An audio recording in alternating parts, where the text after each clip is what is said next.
Hallelujah. Praise the Lord. ஆண்டவராகிய இயேசு கிறிஸ்து நாமத்தினாலே உங்களை வாழ்த்துகிறேன். கர்த்தர் உங்களை ஆசீர்வதிப்பாராக. இன்றைய நாள் மெய்ப்பனின் சத்தம்.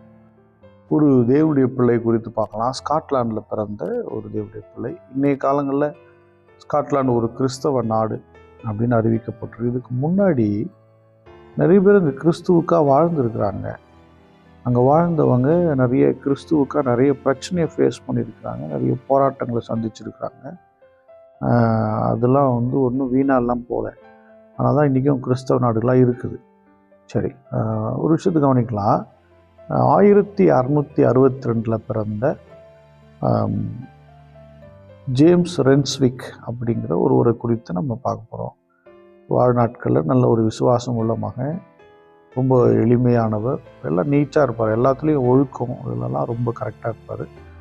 இதை பார்த்த உடனே அவர் ரொம்ப ஏழ்மையான குடும்பம். அவங்கள படிக்க வைக்கிறதுக்கு யாரும் இல்லை. இவ்வளோ டிசிப்ளினாக ஒரு நல்ல பையனாக இருக்கான், இந்த பையனை நல்லா வரணும்னு சொல்லி அவங்க உறவினர்லாம் சேர்ந்து அவரை நல்ல ஒரு காலேஜில் படிக்க வைக்கிறாங்க.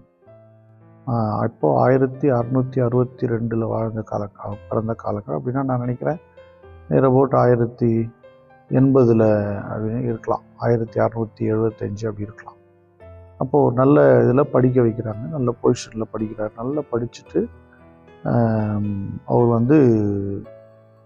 பட்டம் பெற போகிற ஒரு சூழ்நிலை. பட்டம் பெறணும். அப்படி பெற போகும்போது அப்படி என்ன பண்ணணும்னா, அரசனுக்கு முன்னாடி அரசனுடைய எல்லா அதிகாரத்துக்கும் வல்லமைக்கும் நான் கீழ்ப்படிந்திருப்பேன் அப்படின்னு சொல்லி அறிக்கை கொடுக்கணும்.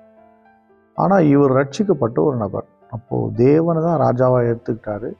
அவருடைய அதிகாரங்களுக்கும் சட்டத்துக்கு தான் நான் கீழ்ப்படிவேன், அவருடைய வசனத்தை தான் கீழ்ப்படிவேன் ஒரு தீர்மானம் பண்ணின ஒரு நபர் தான் இந்த ஜேம்ஸ் ரென்ஸ்விக் அப்படிங்கிறவர்.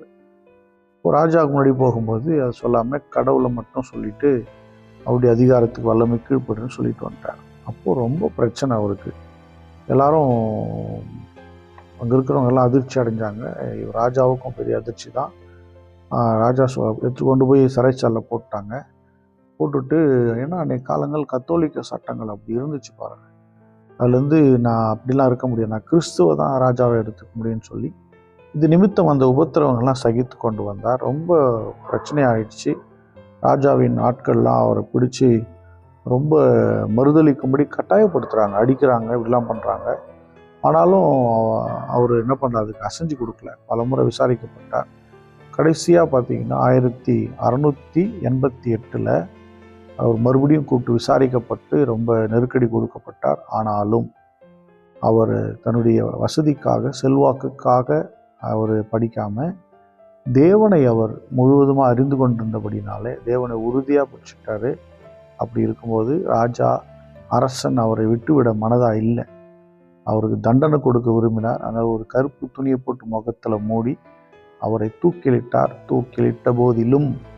தூக்கிலிட போகும்போதிலும் அவர் தேவனை மறுதளிக்காம, அவர் தான் ராஜா, அவர் வல்லமை அவருடையது தான், கர்த்தத்துவம் அவர் தான், எல்லாமே அவர் தான் சொல்லி உறுதியாய் தன் ஜீவனை இரத்த சாட்சியாக விட்டு கொடுத்தார் ஜேம்ஸ் ரென்ஸ்விக். நம்ம எல்லாரும் ஸ்தோத்திரம் பண்ணுவோமா? ஸ்தோத்திரம் ஆண்டவரே, ஸ்தோத்திரம்.